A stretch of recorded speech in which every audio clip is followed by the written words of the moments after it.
वक्त खबर दिन भर का है। मैं हूं आपके साथ आपका मेजबान रहीम अहमद खान। नजर डालेंगे देश और दुनिया की तमाम बड़ी खबरों पर। आगाज करेंगे हेडलाइंस के साथ। इलेक्शन कमीशन ने बिहार चुनाव के लिए बजा बिगुल। 2 मरहलों में होंगे इंतखाबात। 6 और 11 नवंबर को होगी पोलिंग। 14 नवंबर को आएंगे नतीजे।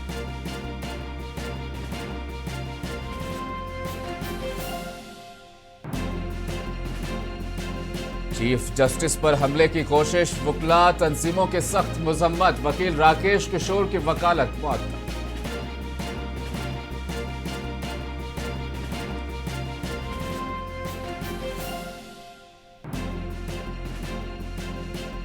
हैदराबाद के जुबली हिल्स में जमीन की अलॉटमेंट पर तनाजा। वक्फ बोर्ड और फौज आमने सामने।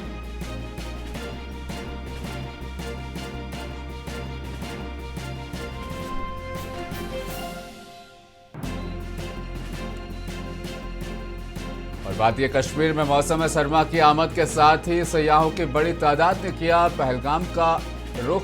कहा यहां का हुस्न उनके लिए है एक यादगार तजुर्बा। सुप्रीम कोर्ट में चीफ जस्टिस बी.आर. गवई पर हमले की मजम्मत की जा रही है। वकील राकेश किशोर की हरकत को गलत करार दिया जा रहा है। चीफ जस्टिस ऑफ इंडिया पर जूता फेंकने की कोशिश की गई थी। सुप्रीम कोर्ट बार एसोसिएशन और एडवोकेट ऑन रिकॉर्ड एसोसिएशन ने वाकये की सख्त मजम्मत की। बार काउंसिल ऑफ इंडिया ने राकेश किशोर की वकालत का लाइसेंस मुअत्तल कर दिया और कार्रवाई शुरू कर दी है। बताते चले सीनियर वकला ने इस वाकये को अदलिया और वकला बिरादरी के एहतराम पर हमला करार दिया। सुप्रीम कोर्ट बार एसोसिएशन ने साबिक सेक्रेटरी एडवोकेट रोहित पांडे ने कहा कि वाकया इंतहाई अफसोसनाक है। एससीबीए के साबिक सदर सीनियर एडवोकेट आदेश अग्रवाल ने भी इस हवाले से बात की।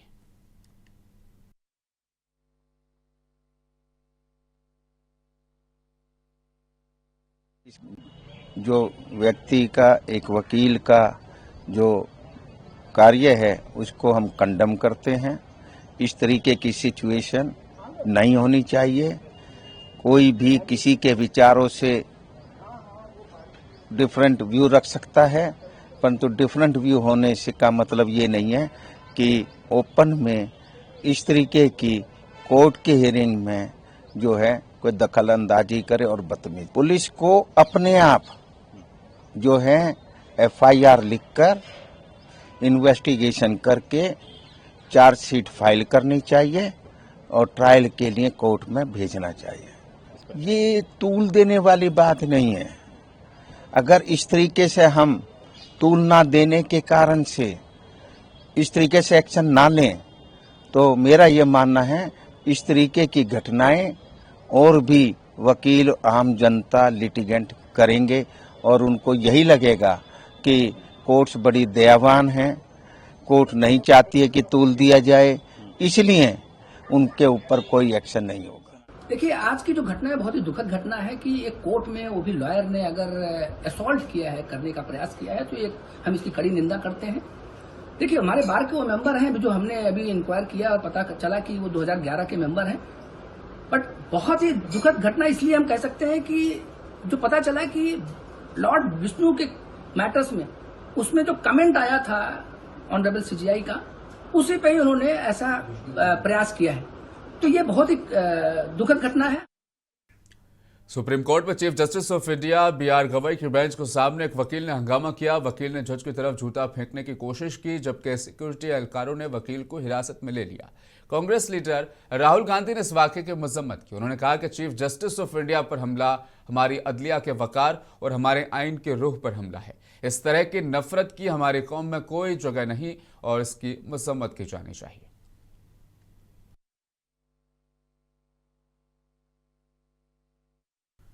और इलेक्शन कमीशन ने बिहार चुनाव के लिए बिगुल बजा दिया है। बिहार की 243 सीटों के लिए तारीखों का ऐलान कर दिया। आज प्रेस कॉन्फ्रेंस के दौरान इलेक्शन कमीशन ने तारीखों का ऐलान करते हुए कहा कि बिहार में 6 और 11 नवंबर को पोलिंग होगी, जबकि 14 नवंबर को नतीजे सामने आएंगे। उन्होंने कहा कि हर बूथ पर 1200 वोटर्स होंगे। एसआईआर के लिए जमीनी सतह पर काफी मेहनत की गई। पहली बार बूथ लेवल एजेंट को ट्रेनिंग भी दी गई। बिहार का मॉडल पूरे मुल्क में लागू होगा।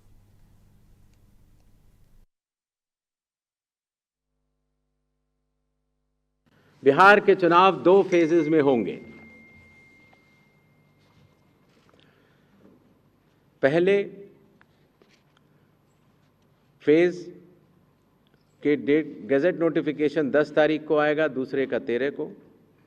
Last date of making nominations पहले फेज की 17 को होगी, दूसरे की 20 को। स्क्रूटनी 18 और 21।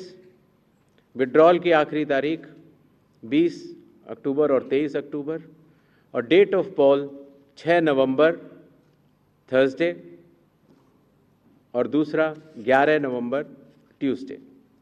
काउंटिंग 14 नवंबर को होगी और पूरी चुनावी प्रक्रिया 16 नवंबर तक समाप्त कर ली जाएगी। जो बिहार के 38 जिले हैं उनको 2 भागों में बांटा गया है।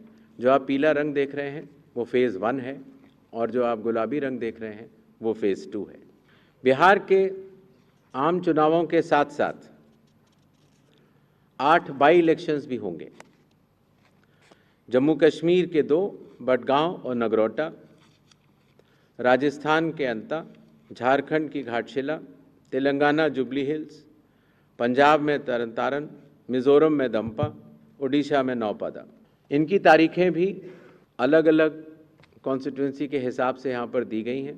डेट ऑफ पोल लेकिन सबका 11 तारीख। Chief election commissioner Gyanesh Kumar ने ऐलान किया कि बिहार असेंबली इंतखाबात के दौरान तमाम पोलिंग मराकज़ पर आंगनबाड़ी कारकुन तैनात किए जाएंगे ताकि बुर्कापोश खवातीन वोटर्स की शिनाख्त की तस्दीक में मदद मिल सके। उन्होंने वाज़ेह किया कि इलेक्शन कमीशन की रहनुमा हिदायत के मुताबिक शिनाख्त की तस्दीक पोलिंग बूथ के अंदर ही की जाएगी और तमाम कवायद पर सख्ती से अमल होगा। पीरियड रहता है। छठ का त्यौहार 28 तारीख को है और ये बात सच है कि हम लोग भी चुनाव सभी राजनीतिक दलों ने कहा था कि छठ के आसपास कराया जाए। तो शीघ्र अतिशीघ्र कल ही तो हम लोग बिहार से लौटे और जल्दी से जल्दी चुनाव की घोषणा हो रही है, लेकिन उसमें मिनिमम पीरियड रहता है। जैसे नोटिफिकेशन के बाद नॉमिनेशन का समय होता है, उसके बाद कन्वेसिंग का समय होता है।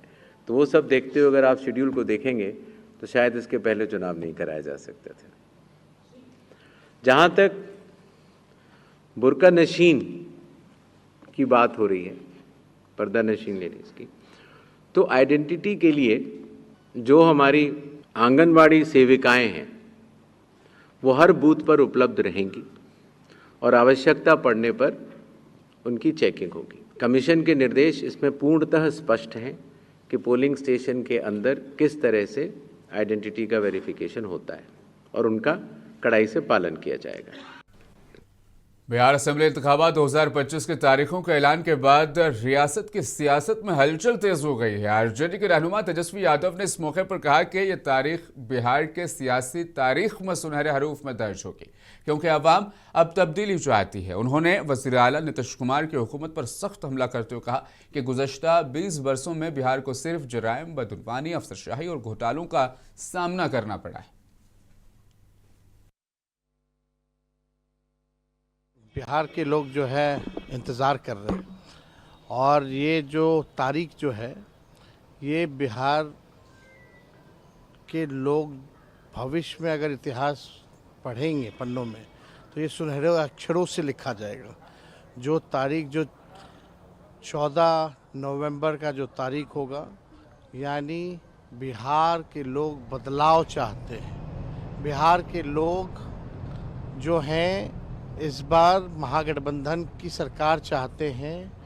जो 20 साल से इन लोगों ने अपराध, भ्रष्टाचार, अफसरशाही, तानाशाही, घोटालेबाजी, जिस हिसाब से इन लोगों ने बिहार की सरकार ने जो दिया है, बिहार के लोग जो है त्रस्त हो चुके हैं, परेशान हो चुके हैं और मुख्यमंत्री अचेत अवस्था में। अब बिहार को मुख्यमंत्री गिड़गिड़ाने वाला नहीं चाहिए जो शेर की तरह दहराए, उस वैसा जो है सीएम जो है बिहार के लोगों को चाहिए, जो बिहार के अधिकार, हक और बिहार के लोगों के साथ इंसाफ कर सके। ऐसा मुख्यमंत्री बिहार को चाहिए। बिहार असेंबली इंतखाबात से कबल सियासत तेज हो जा रही है। ऑल इंडिया मजलिस इत्तेहादुल मुस्लिमीन के सरबराह असद ओवैसी ने राष्ट्रीय जनता दल पर बड़ा सियासी हमला बोला है। किशनगंज के बहादुरगंज में एक बड़ी अवामी रैली से खिताब करते हुए ओवैसी ने इल्जाम लगाया कि आरजेडी ने मुसलमानों के साथ गद्दारी की है। उनका कहना था कि आरजेडी ने उनकी पार्टी के 4 एमएलए को तोड़कर न सिर्फ उनके साथ बल्कि सीमांचल की अवाम की भी बेइज्जती की है।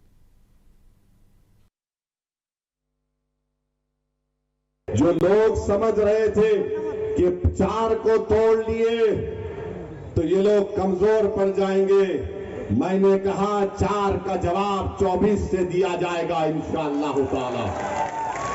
और हम भारत के प्रधानमंत्री नरेंद्र मोदी से कह रहे, मोदी जी आपने वक्फ का काला कानून बनाकर आप ये समझ रहे हैं कि मस्जिदों को, दरगाहों को, खानकाहों को, कब्रस्तानों को छीन लिया जाएगा। आप बहुत बड़ी गलती कर रहे हैं। हम मस्जिद को नहीं छोड़ने वाले हैं इंशाअल्लाह ताला। ये जनता की बदुआ बहुत बुरी होती है। गरीब को जब तुम धोखा देते ना, उसमें इतनी ताकत तो नहीं रहती कि तुम्हारे नजरों में नजर मिलाकर कभी कुछ बात बोल दे, मगर वो बोलता अल्लाह मैं मजलूम हूं, मेरे दिल का हाल तू जानता है। जिन जालिमों ने मुझे धोखा दिया अब तू उसको देख ले। अब अल्लाह देखेगा इंशाअल्लाह ताला, देखेंगे आप। 6 करोड़ लिए क्या तुम्हारे को बस हो गया? खबर में काम आएगा, औलाद को काम में आएगा। अरे ये जो गरीब लोग जो भूखे हैं, प्यासे हैं, तड़पते हैं, अस्पताल नहीं होने की बिना पर एक्सीडेंट होता तो दम तोड़ देते हैं, एम्बुलेंस भी नहीं मिलती रोड के ऊपर। जो अपनी नई दुल्हनों को छोड़कर भारत के कोने कोने में चले जाते हैं शादी के 10-12 दिन के बाद, तुमको इनकी जज्बात की भी कदर नहीं रही। सीमांचल की जनता गरीब जरूर है और हो सकता है कि उनमें ज़कात निकालने की इतनी इस्तिताअत भी ना हो, मगर सीमांचल की जनता ने सदक़े के तौर पर असदुद्दीन ओवैसी को, अख्तरुल ईमान को और उन 4 गद्दारों को कामयाब किया था। भूखे रहकर जिनके बच्चों के जिस्म पर ईद के दिन कपड़े नहीं बनते, उन गरीब जनता ने हम सबको सदका देकर कामयाब किया। ये ज़मीर फरोश अपना ज़मीर किसी की।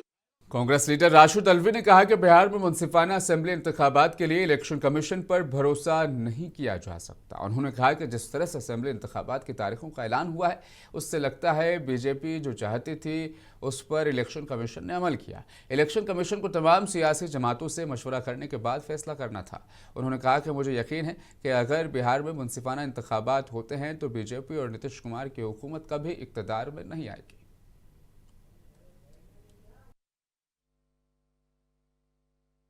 इलेक्शन कमीशन ने 65-65 लाख वोटों को डिलीट किया था। राहुल गांधी की वजह से कम वो घटे हैं, लेकिन इसके बावजूद इलेक्शन कमीशन पे भरोसा नहीं किया जा सकता। जिस तरीके से तारीखों का ऐलान हुआ है, इससे ही पता चलता है कि भारतीय जनता पार्टी जो चाहती थी वो इलेक्शन कमीशन ने कर दिया है। इलेक्शन कमीशन को तमाम राजनीतिक दलों से मशवरा करके फैसला करना चाहिए। ऐसा नहीं है कि बीजेपी ने एक बात कह दी और इलेक्शन कमीशन ने उसको मान लिया। जो अभी ऐलान हुआ है उससे यही लगता है कि इलेक्शन कमीशन जो भारतीय जनता पार्टी चाहती थी, इलेक्शन कमीशन ने वही उसी पे अमल किया है। मुझे यकीन है कि बिहार के अंदर इलेक्शन कमीशन। आम आदमी पार्टी ने बिहार असेंबली इंतखाबात के लिए उम्मीदवारों की पहली फहरिस्त जारी कर दी। पार्टी ने इस मौके पर उम्मीदवार नामजदगी के अमल से अवामी नुमाइंदगी की अहमियत को उजागर किया।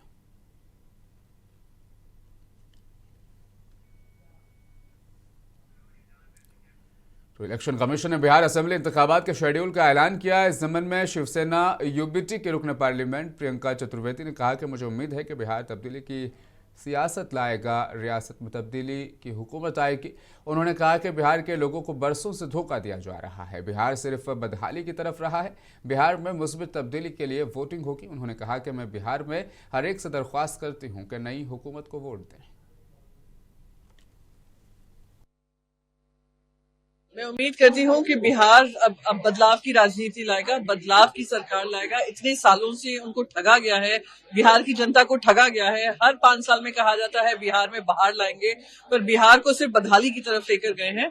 तो बिहार में सही बदलाव और सही राजनीति, जो विकास, उन्नति, वहां के युवा, वहां की महिलाएं, वहां के किसान, वहां की जनता, वहां की इकोनॉमी, सब पे बदलाव लाने के लिए वोट डालेंगे। और मैं सारे बिहार वासियों से कहूंगी कि अपना मतदान जरूर दें और इस ऐतिहासिक चुनाव में अपना मतदान देकर एक ऐतिहासिक जीत।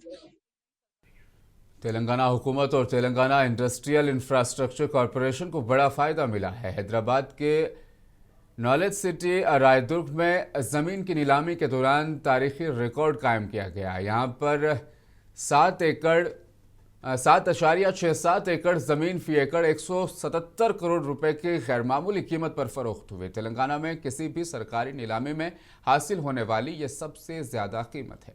बताया जा रहा है कि हैदराबाद में सरमायाकारों का एतमाद बढ़ा है और यह पेशरफ्त रियल एस्टेट के उरूज के मजहर है।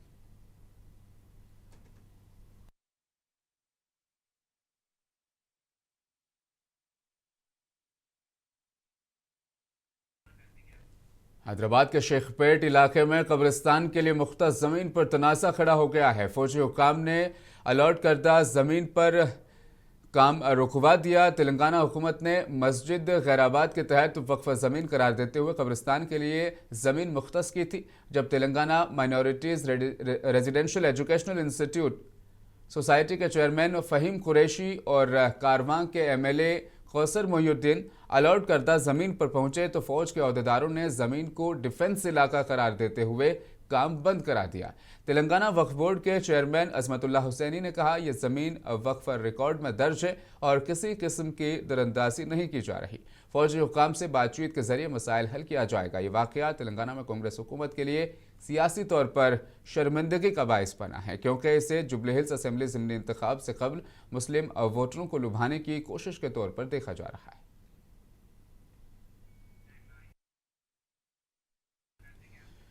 लखनऊ में इस्लामिक सेंटर फॉर इंडिया के चेयरमैन मौलाना खालिद रशीद फरंगी महली ने कहा कि वक्फ जायदादों को इंदराज उम्मीद पोर्टल पर मुकर्ररा मुद्दत में कराया जाए। उन्होंने बताया कि उत्तर प्रदेश में 1,25,000 से ज्यादा अवकाफ वक्फ बोर्ड में रजिस्टर है।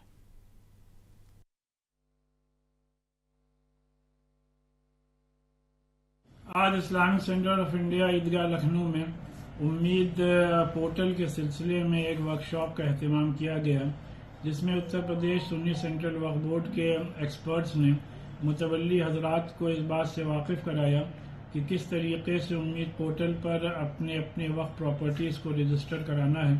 और चूँकि इसमें काफ़ी डिटेल में सब तफसीलात मांगी गई हैं, तो लिहाजा हर आदमी के लिए ये पॉसिबल नहीं हो पा रहा है कि उस पर अपनी तमाम तफसीलात को अपलोड किया जा सके।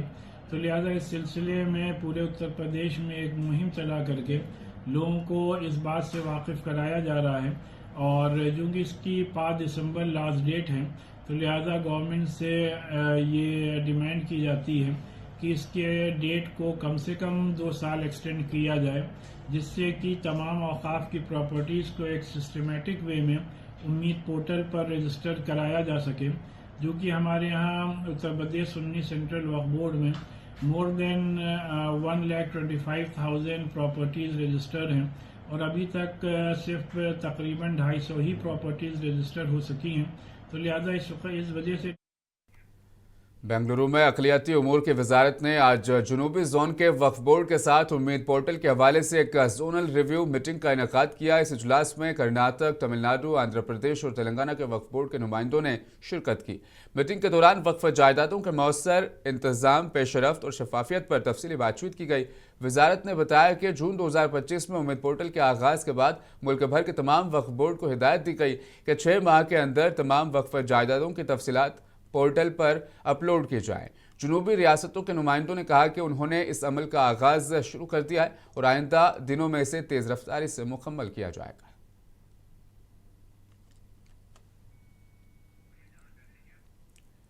उत्तर प्रदेश को संभल जिले से एक बड़ी खबर सामने आ रही है, जहां एक मस्जिद के मुबैना गैरकानूनी हिस्से पर बुलडोजर कार्रवाई के खदशे के पेश नजर मकामी मुस्लिम बिरादरी खुद ही उस हिस्से को मुनहदम करने में मसरूफ है। इतलात के मुताबिक जांच में मस्जिद के कुछ हिस्से को गैरकानूनी तामीर करार दिया गया था, जिसके बाद इंतजामिया ने सख्त मौक़िफ़ इख्तियार करते हुए बुलडोजर की कार्रवाई का फैसला किया। ताहम मस्जिद कमेटी ने खुद मस्जिद के गैरकानूनी हिस्से को गिराने के लिए 4 दिन की मोहलत तलब की, जिसे इंतजामिया ने कबूल कर लिया है।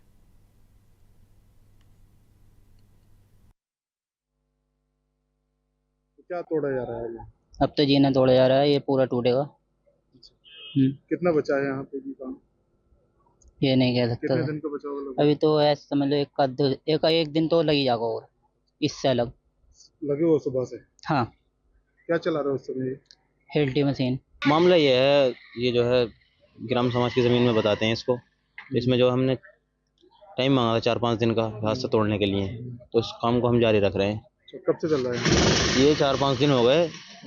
हाँ, जुमेरात के रोज से चल रहा है। आज कितने लोग लगे हैं? आज हैं 8-10 लोग हैं इस टाइम तो, खैर। हाँ। अच्छा, तो दीवार वगैरह तो टूट गई है? हाँ, ये टूट गई है और ऊपर चल रहा है। वादी कश्मीर में मौसम सरमा की आमद के साथ ही सयाहों की बड़ी तादाद ने शोहरत याफ्ता पहलगाम का रुख दरअसल कर लिया और सफ़ेद चादर ओढ़े पहाड़ों ने वादी का हुस्न दोबाला कर दिया, जिससे लुत्फानंदोज होने के लिए मकामी और बैरूनी सयाह बड़ी तादाद में पहुंचे। सयाहों ने पहलगाम में हल्की बारिश और सरसब्ज मनाजिर का भी मजा लिया। मुनसिफ टीवी के नुमाइंदा गजाला निसार से बात करते हुए कई सयाहों ने कहा कि वो पहली बार कश्मीर आए हैं और यहाँ का हुस्न उनके लिए एक यादगार तजुर्बा है। सयाहों ने मकामी लोगों के मेहमान नवाजी, खुश अखलाकी और ताउन को भी खूब सराहा।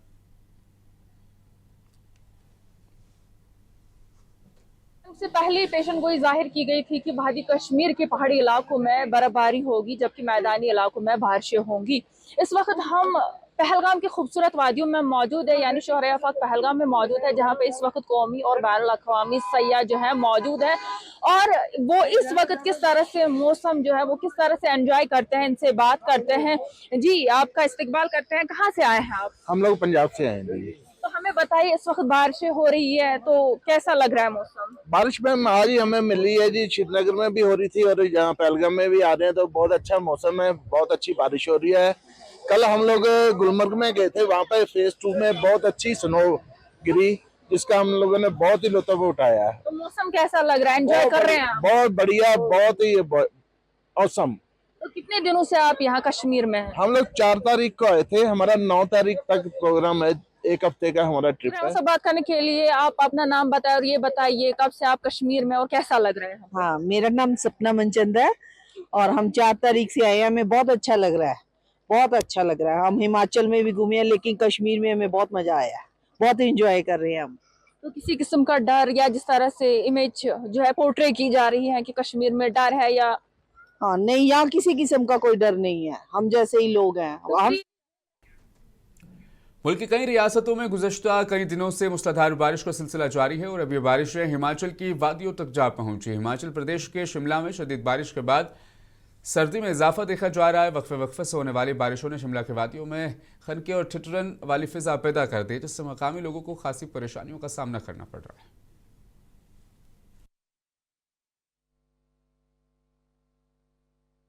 मौसम जी काफ़ी ठंडा हो रखा है, ऐसी उम्मीद नहीं थी।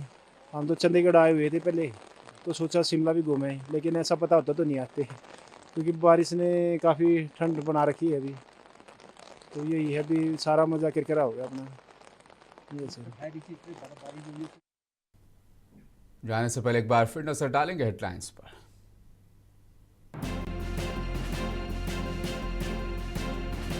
इलेक्शन कमीशन ने बिहार चुनाव के लिए बचा बिगुल, 2 मरहलों में होंगे इंतखाबात। 6 और 11 नवंबर को होगी पोलिंग, 14 नवंबर को आएंगे नतीजे।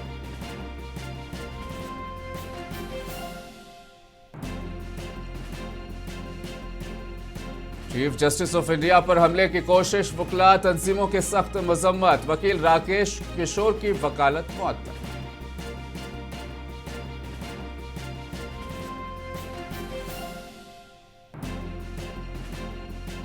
हैदराबाद के जुबली हिल्स में जमीन के अलॉटमेंट पर तनाजा, वक्फ बोर्ड और फौज आमने सामने।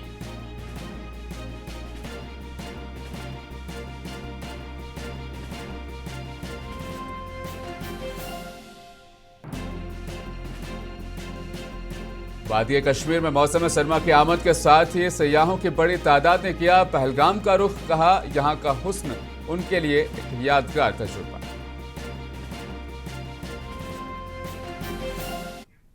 खबर दिन भर में आज के लिए फिलहाल बस इतना ही। मुझे दीजिए इजाजत। आप बने रहें मुंसिफ टीवी के साथ।